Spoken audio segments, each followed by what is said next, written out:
Welcome to this new video. What we're looking at today is getting a robot to follow a line. But the question I'm asking you is, but what side of the line do you want me to follow? So there's a couple of wonderings that I want you to start thinking about. The first is, to make sure that you know what side of the line you want to follow. Is it the left-hand side or the right-hand side? Because remember, a line actually has two edges.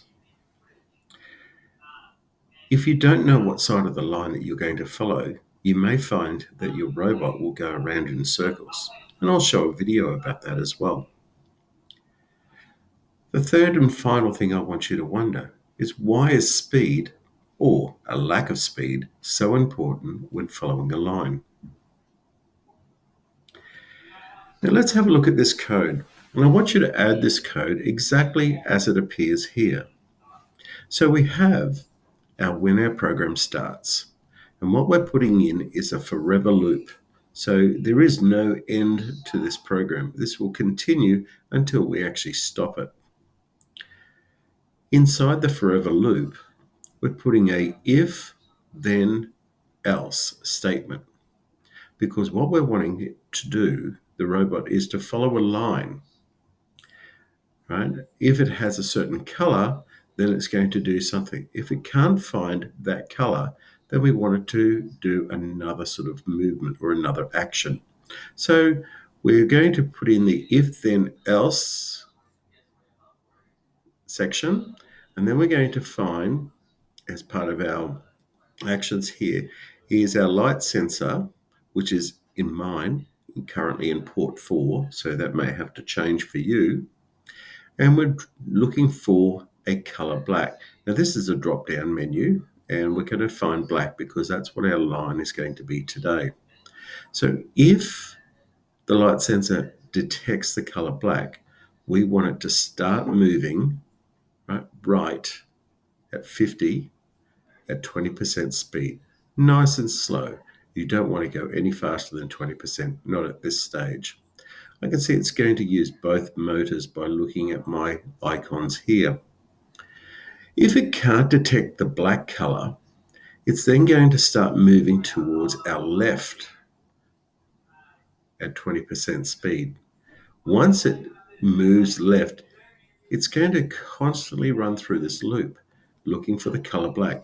Once it detects black, it will then start tracking right again until it loses the black, and it will track left. So it'll actually do a bit of a zigzag movement as it's following the line.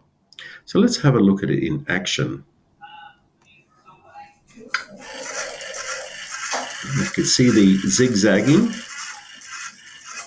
and it loses and then turns to the left until it finds the black line and zigzags again. So if we go back and have a look at that code, we can see that actually working there.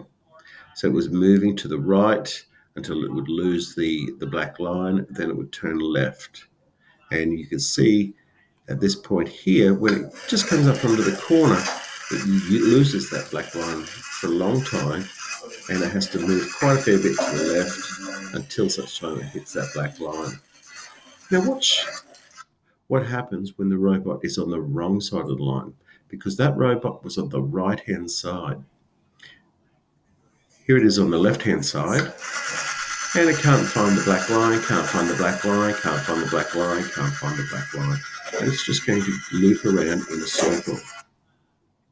Now, that's really important to sort of know that although it did come across a black line here, it did not pick that up, right? Because it's such a thin line.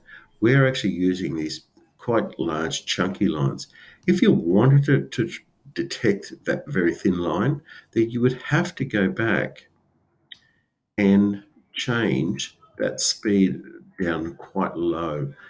And then that way it would be able to pick that up in time. So this is your code for the right-hand side of the line, and that's what you should have. I want you to now test that on the board and then show me that you're successfully able to code your robot to follow that line indefinitely. And that's because we've got our forever loop. Okay, then. Thank you very much. And I look forward to seeing your successes on the board.